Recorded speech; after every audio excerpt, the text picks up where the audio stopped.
أحب الوفاء بشتى الصور. أحب الوفي الأمين.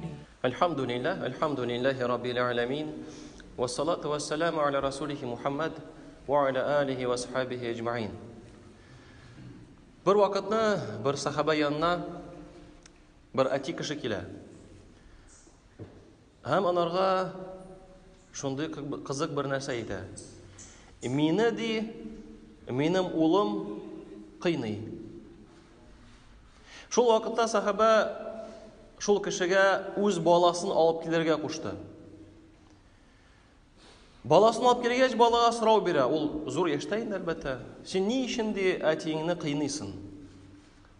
Shul vaqtda ul ayta, men tug'ashdi.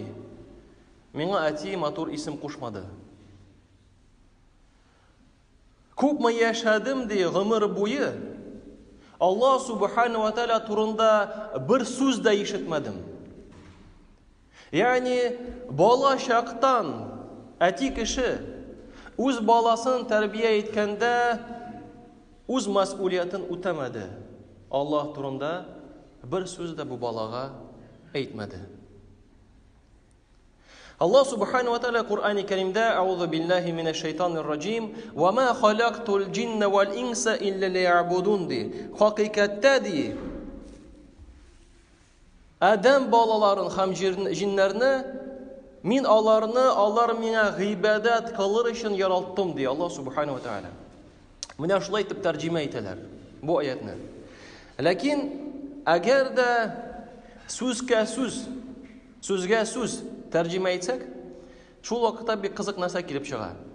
Alloh subhanahu va taala Adam bolalarini yaratmadi. Qarasizlar. Illa magar Allohga g'ibodat qilar uchun. Mana aning o'zincha bir izuminkasi. Alloh taala bizni yaratmadi illa magar bir maqsad bilangina. Bizga oyoqlar berdi, qo'llar berdi, butun bo'lgan ne'matlarni Alloh taala mana shu bir maqsad bilan berdi. Alloh menga g'ibodat qilar uchun. Boshqa maqsad yo'q. G'ibodat turida albatta ayrim sizlar biz Alloh bersa. Lekin qizig'i shul. Alloh subhanahu va taala bir kimga da ham bir narsaga da muhtoj tugil. Demak, mana shu qonunlarni onlarga itoat etuni Alloh taala bizning uchun ularni bu dunyoga Qur'oni Karim aşa indirdi. Chunki Alloh subhanahu va taala itoat etu bilan biz o'zimizning bu dunyoda bo'lgan maqsadlarga erishamiz. Obyektiv maqsadlarga, subyektiv maqsadlarga biz erishamiz. Albatta, eng birinchi maqsad jannatga kirga, jahannamga kirmasga biz uni bilamiz. Lekin mana bu dunyoda Allohga itoat etu bilan biz narsa ishlaymiz ekan? Namoz o'qib nishimiz ekan? Birinchi jamoat maqsadlardan ul bizning jamiyatimiz adilli bo'lirga mumkin agarda Allohga itoat etib yashasak. Alloh subhanahu va taala Qur'oni Karimda aytadi: "A'udhu billahi minash shaytonir rajim. Innalloha ya'muru bil adli wal ihsani." Durustlikda de Alloh subhanahu va taala adil bo'lirga ham iyilik qilirga amr eta. Nahl surasi 90-oyat. Qoidani ishlama. Nindi oilada bo'lma. Bolang bilan bo'lsinmi, xotining bilan, ering bilan bo'lsinmi, adilli bo'lirga kerak.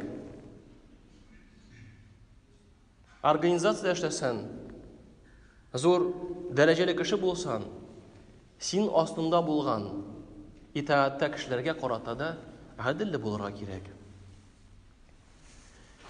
Ikkinchi yoqdan Alloh subhanahu va taala Qur'oni Karimda aytadi: "A'udhu billahi minash shaytonir rajim. Vallohu la yuhibbul zolimin." Alloh zolimlik, adilsizlik qiluvchilarni yaratmaydi. Ali Imron surasi 140-oyat.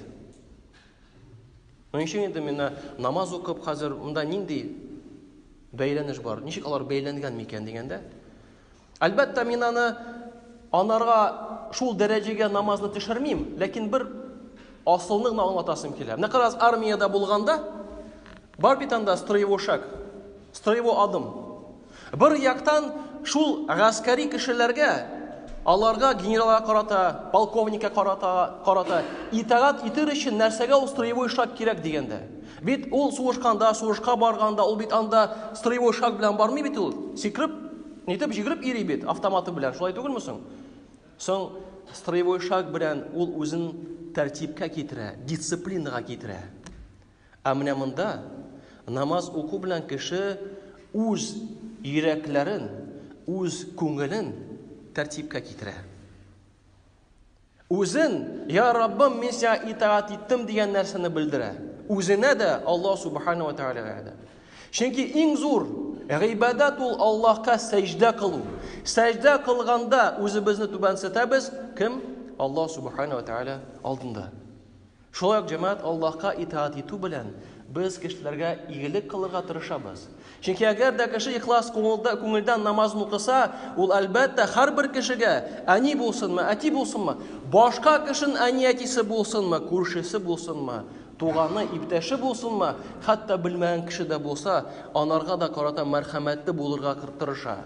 Чөнки Пәйгамбер Мухаммад саллаллаһу алейхи ва саллям сахабаларына әйтә, кешеләргә карата мәрхәмәтле булыгыз ди. Шул вакытта сахабалар әйтәләр, без инде мәрхәмәтле ди. Шул вакытта Пәйгамбер Мухаммад саллаллаһу алейхи ва саллям әйтә, мин теге сез үз арада булган мәрхәмәтлек турында сөйләмим. Бөтен кешеләргә карата мәрхәмәтле булыгыз.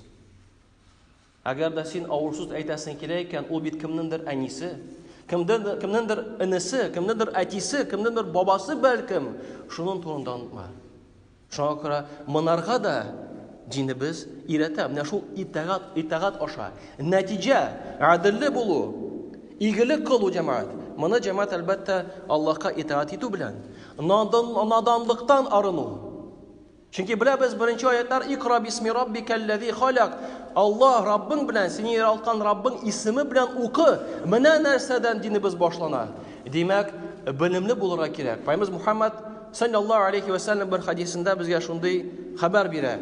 Ман салака тарикан ялтамису фиhi илман, саххалаллаһу лаху тарикан илал җанна.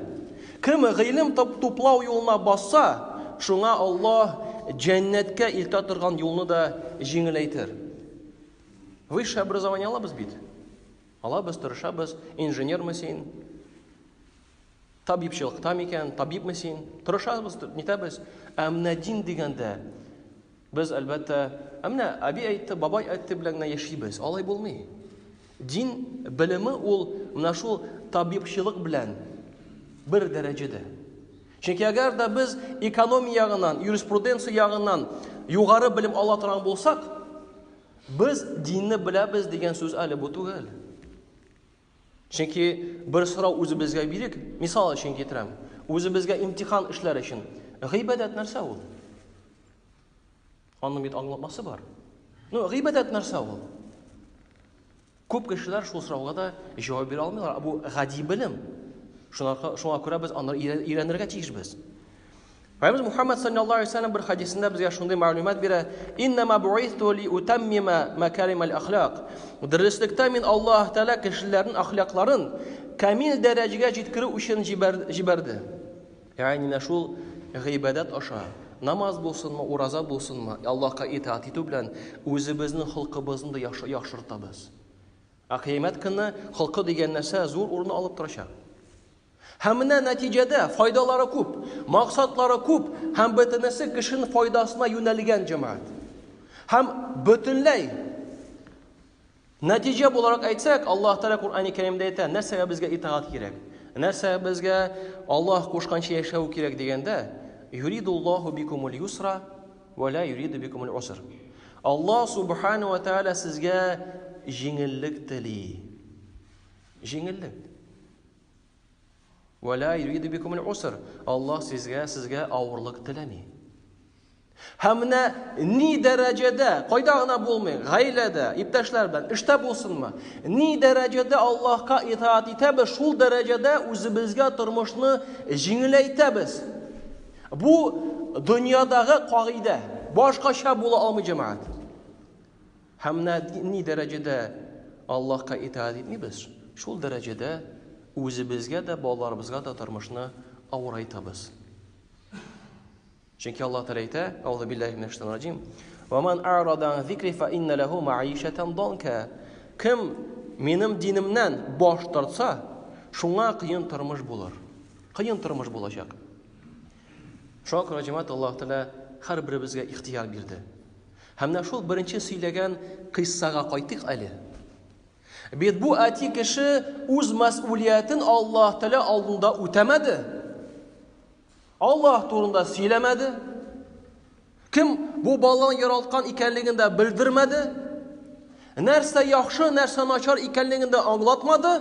Димәк, үз-үзенә тормышны авырайтты. Менә шундый хәлгә килде. Баласы моны кыйный башлады. Аллаһ Тәгалә җәмәгать һәрберебезгә дә насыйп эләсә иде, үзебезнең тормышыбызны җиңеләйтеп яшәргә. Шул вакытта җиңеләйтербез кайчан үзебез дә, балаларыбызны да иретеп җибәрсәк, шул вакытта җиңеләйтербез җәмәгать. Субханака Аллаһумма бихамдик ла илаха илля ант валлаһу самиуд дуа. فأهل الوفاء